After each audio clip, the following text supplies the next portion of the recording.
Hello everyone. बेटे आज हम बसंत का 3rd चैप्टर स्टार्ट करेंगे। चैप्टर का नाम है हिमालय की बेटियां। ठीक है, आज हम ये चैप्टर करेंगे। तो इस चैप्टर का जो लेखक है, हिमालय की बेटियां नाम का जो चैप्टर है हमारा, इसका जो लेखक है वो है नागार्जुन। ठीक है, नागार्जुन जी ने ये आपका चैप्टर है वो लिखा है। तो इसमें लेखक क्या कहता है, इस पाठ में लेखक ने हिमालय से निकलने वाली नदियों का वर्णन किया है। ठीक है, लेखक क्या कह रहा है, अभी तक मैंने उन्हें दूर से देखा है, बड़ी गंभीर, शांत और अपने आप में खोई हुई सी लगती है। ठीक है, इस यहाँ पर जो लेखक है वो किसकी बात कर रहा है, नदियों की बात कर रहा है कि वो नदियों को गंभीर, शांत और अपने आप में खोई हुई सी लगती है। और वो कहते हैं कि ना, वो ऐसे लगती है जैसे कोई संभ्रात महिला हो। ठीक है, जिनके प्रति मेरे दिल में आदर और श्रद्धा के भाव थे। और अगर मैं उनके बीच में जाता हूँ, वहाँ पर जाकर नहाता हूँ, तो मुझे ऐसा लगता है कि माँ और दादी माँ, मौसी और मामी, उनकी गोद में बैठा हूँ मैं। ठीक है, तो लेखक ने नदियों की तुलना किससे की है, अपनी माँ से, दादी माँ से, मौसी से और मामी से। ठीक है, इन सब की तुलना करके लेखक ये कहते हैं कि मुझे उनके साथ अपनापन लगता है और वहाँ जाकर मुझे ऐसा प्रतीत होता है कि मैं किसी अपने की गोद में हूँ। परंतु इस बार जब मैं हिमालय के कंधे पर चढ़ा तो कुछ और रूप में वो सामने थी। मैं हैरान था, यही दुबली पतली गंगा, यही यमुना, यही सतलुज समतल मैदानों में जाकर विशाल कैसे हो जाती है। देखो बेटा, जो गंगा यमुना है वो जहाँ से निकलती है वहाँ पर बहुत पतली होती है, संकीर्ण होती है, लेकिन आगे जाकर ये कई स्टेट में से होकर गुजरती है, तो आगे जाकर ये बहुत विशाल, विस्तृत हो जाती है। तो जो लेखक है वो यही कहता है कि पहले तो गंगा है जहाँ से निकलती है, बहुत पतली सी धारा होती है गंगा यमुना की, लेकिन बाद में इतनी विशाल कैसे होती है। इनका उछलना कूदना, लगातार हंसते जाना, उनकी यही भावभंगी, इनका यह उल्लास कहाँ गायब हो जाता है।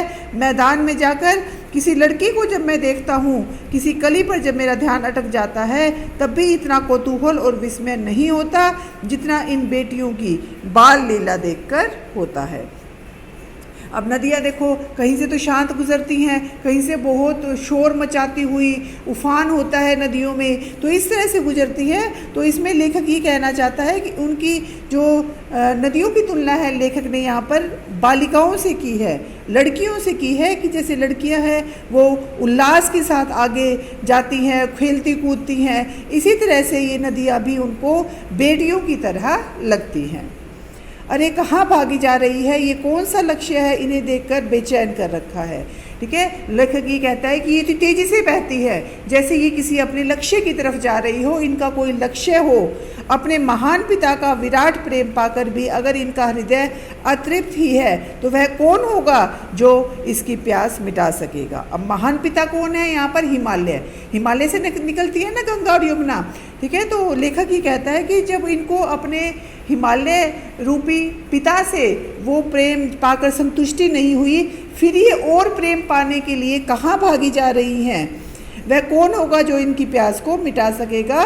बर्फ़ जली नंगी पहाड़ियाँ, छोटे छोटे पौधों से भरी घाटियाँ और बंधुर अधिपत्यकाएँ, सरबज उपत्यकाएँ ऐसी है जिनका लीला निकेतन खेलते खेलते जरा से दूर निकल जाती हैं तो देवदार, चीड़, सरो, चिनार, सफ़ेदा उनमें पहुंच जाती है ये। ठीक है, तो लेखक ये कहना चाहता है कि इस प्रकार ये अत्यंत तत्परता से बहती जा रही हैं, ये बर्फ़ की चोटियों और घाटियों पर लीलाएँ कर रही हों जैसे, और देवदार, चीड़, सरो और चिनार आदि के जंगलों में पहुंचकर शायद इन नदियों को अपना बीता हुआ बचपन याद आ जाता है, इसलिए ये जल्दी जल्दी बहकर वहां जाती हैं। लेखक को लगता है कि हिमालय न जाने इनके नटखट बचपन को कैसे झेलता होगा। हिमालय की तुलना लेखक ने नदियों के पिता से की है। ठीक है, बूढ़ा हिमालय अपनी नटखट बेटियों के लिए कितना सिर धुनता होगा। बड़ी बड़ी चोटियों से जाकर पूछिए, उत्तर में विराट मोहन के सिवाय उनके पास और रखा ही क्या है। उन्होंने कहा है कि हिमालय इनको कैसे सहन करता होगा, इन नटखट बेटियों के चुलबुलेपन को। फिर है सिंधु और ब्रह्मपुत्र, ये दो ऐसे नाम हैं जिनके सुनते ही रावी, सतलुज, व्यास, चनाब, झेलम ये और भी नदियाँ हैं उनके आंखों के सामने नाचने लगती है। इसमें लेखक ने कहा है कि सिंधु और ब्रह्मपुत्र नदियों को लेकर उन्होंने अत्यंत सुंदर कल्पना की है। ये नदियाँ हिमालय से निकलकर सागर में जा मिलती हैं। ठीक है, लेखक ने क्या कहा है, इन्हें बूढ़े हिमालय की गोद में खेलने वाली नटखट बालिकाएं बताया है। लेखक ने हिमालय को ससुर और समुद्र को इनका दामाद कहा है। ये जाकर समुद्र में मिल जाती हैं। ठीक है, तो हिमालय को पिता, ठीक है, और नदियाँ बेटी, और जहाँ जाकर ये मिलती हैं उसको हिमालय का दामाद कहा है। ठीक है, तो आज बेटे मैंने इसके 3 पैराग्राफ है वो आपको रीड करवाए हैं। आपको तीनों पैराग्राफ है वो अच्छे से पढ़ने हैं। ठीक है, अगर कुछ नहीं समझ में आता तो मुझे बता देना। ठीक है।